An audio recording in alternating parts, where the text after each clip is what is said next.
എല്ലാവർക്കും സുഖമാണെന്ന് വിശ്വസിക്കുന്നു. 2025 വർഷത്തിൽ പ്രധാനമന്ത്രി നരേന്ദ്രമോദി അവതരിപ്പിക്കുന്ന 3 പ്രധാനപ്പെട്ട പദ്ധതികളെക്കുറിച്ചാണ് ഈ ഒരു വീഡിയോയിൽ നിങ്ങളുമായി പങ്കുവെക്കുന്നത്. വളരെ ആശ്വാസം നൽകുന്ന സഹായകരമായിട്ടുള്ള പദ്ധതിയെക്കുറിച്ച് ആരും അറിയാതെ പോകരുത്. വിശദാംശങ്ങളിലേക്ക് കടക്കുന്നതിന് മുമ്പ് കൂടുതൽ ആളുകളിലേക്ക് ഇൻഫർമേഷൻ എത്താൻ ഷെയർ ചെയ്യുക, ലൈക്ക് ചെയ്യുക. ഫേസ്ബുക്കിലൂടെ കാണുന്ന ആളുകൾ ഫോളോ ചെയ്യുക. വീഡിയോയുടെ വിശദമായ വിവരങ്ങളിലേക്ക് വരാം. ഇതിൽ പെടാത്ത ഒരു കാര്യം PM കിസാൻ സമ്മാൻ നിധിയുടെ തുക വിതരണം ഫെബ്രുവരിയിൽ ഉണ്ടാവാനാണ് ഏറ്റവും കൂടുതൽ സാധ്യത.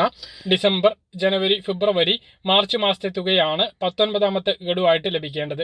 അതുണ്ടാകും. അത് കൂടാതെയുള്ള 3 അറിയിപ്പുകളാണ് പറയുന്നത്. വീടില്ലാത്തവർക്ക് വീടെന്ന സ്വപ്നം സാക്ഷാത്കരിക്കുന്നതിന് വേണ്ടി ഈടിരഹിത ഭവന വായ്പാ പദ്ധതിയുമായി കേന്ദ്രം എത്തുകയാണ്. കുറഞ്ഞ ഡോക്യുമെന്റേഷനാണ് ഇതിന്റെ പ്രധാന ആകർഷണം. 3ാം കക്ഷി ഗ്യാരണ്ടി ഇല്ലാതെ 20 ലക്ഷം രൂപ വരെ നൽകാനാണ് നീക്കം. താഴ്ന്ന ഇടത്തരം വരുമാനക്കാർക്കാണ് ഈ zero collateral housing loan scheme സർക്കാർ വിഭാവനം ചെയ്യുന്നത് എന്നാണ് റിപ്പോർട്ടുകൾ വ്യക്തമാക്കുന്നത്. അതേസമയം ഈ പദ്ധതി എന്ന് ഔദ്യോഗികമായി പ്രഖ്യാപിക്കും എന്ന് ഇപ്പോൾ വ്യക്തമാക്കിയിട്ടില്ല. ബജറ്റിൽ പ്രഖ്യാപനം ഉണ്ടാകാനാണ് സാധ്യത കൂടുതൽ. ലോ ഇൻകം ഹൗസിനായുള്ള ക്രെഡിറ്റ് റിസ്ക് ഗ്യാരണ്ടി ഫണ്ട് സ്കീമിലെ ഭേദഗതികൾ പദ്ധതിക്ക് വഴിയൊരുക്കും എന്നാണ് വിദഗ്ധർ വിലയിരുത്തുന്നത്. പദ്ധതിക്ക് കീഴിൽ വായ്പകൾക്ക് 30 വർഷം വരെ തിരിച്ചടവ് സാവകാശം നൽകുമെന്നും പറയപ്പെടുന്നു. ഇത് സാധാരണക്കാർക്ക് കുറഞ്ഞ തിരിച്ചടവ് ഉറപ്പാക്കും. നിലവിലെ വ്യവസ്ഥകൾ പ്രകാരം 8 ലക്ഷം രൂപ വരെയുള്ള ഭവന വായ്പകൾക്ക് ഗ്യാരണ്ടിയുള്ള പരിരക്ഷയ്ക്ക് അർഹതയുണ്ട്.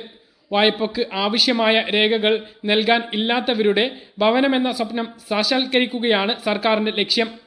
രേഖാമൂലമുള്ള വരുമാനമോ കുറഞ്ഞ അനുബന്ധ രേഖകളോ ഇല്ലാത്തവർക്ക് വീട് വാങ്ങാൻ ക്രെഡിറ്റ് ഈ പദ്ധതി ഉറപ്പാക്കുമെന്നും ഈ വിഷയവുമായി അടുത്ത സർക്കാർ ഉദ്യോഗസ്ഥൻ വ്യക്തമാക്കിയിട്ടുണ്ട്.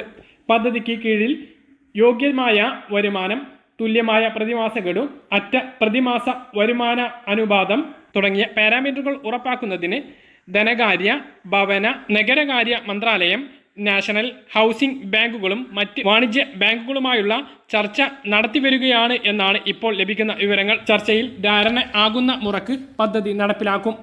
വായ്പാ തുകയുടെ 70% വരെ ലോ ഇൻകം ഹൗസിംഗിനുള്ള സ്കീമിന് കീഴിൽ ഗ്യാരണ്ടി നൽകും. ഗ്യാരണ്ടി, കവറേജ് കാലയളവ് എന്നിവയുടെ കാര്യത്തിൽ ഇപ്പോൾ ചർച്ച പുരോഗമിക്കുകയാണ്. നിലവിലുള്ള വ്യവസ്ഥകൾ പ്രകാരം 3 ലക്ഷം രൂപ വരെ വാർഷിക വരുമാനം ഉള്ളവരെ സാമ്പത്തികമായി പിന്നോക്കം നിൽക്കുന്നവരായി EWS കണക്കാക്കുന്നു. വാർഷിക വരുമാനം 3 മുതൽ 6 ലക്ഷം രൂപ വരെ ഉള്ളവരെ ലോ ഇൻകം ഗ്രൂപ്പും വാർഷിക വരുമാനം 6 മുതൽ 9 ലക്ഷം വരെ ഉള്ളവരെ ഇടത്തരം വരുമാന ഗ്രൂപ്പുമായിട്ടാണ് സർക്കാർ കണക്കാക്കുന്നത്.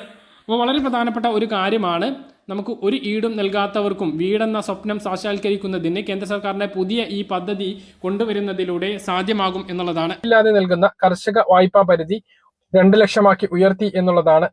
നേരത്തെ 1,60,000 രൂപയായിരുന്നു ഈടില്ലാതെ വായ്പ ലഭിച്ചിരുന്നത്. റിസർവ് ബാങ്കാണ് ഈ വായ്പാ പരിധി ഉയർത്തിയത്. ജനുവരി 1 മുതൽ ഇത് പ്രാബല്യത്തിലാകും. പണപ്പെരുപ്പവും കൃഷിച്ചെലവ് ഉയർന്നതും കാരണം പ്രതിസന്ധിയിലായ ചെറുകിട കർഷകരെ സഹായിക്കാനാണ് നീക്കം. പുതുവർഷ ദിവസമായ 2025 ജനുവരി 1 മുതൽ ഇത് പ്രാബല്യത്തിലാകും. 2019 1 ലക്ഷത്തിൽ നിന്നും 1.6 ലക്ഷമാക്കി പുതുക്കിയ പരിധിയാണ് ഇപ്പോൾ 2 ലക്ഷമാക്കി ഉയർത്തിയത്.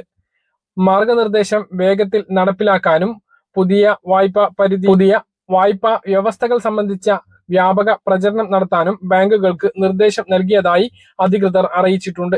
ചെറുകിട നാമമാത്രമായ ഭൂ ഉടമകളായ 86% കർഷകർക്കും ഇതിന്റെ ഗുണം ലഭിക്കുന്നതാണ്.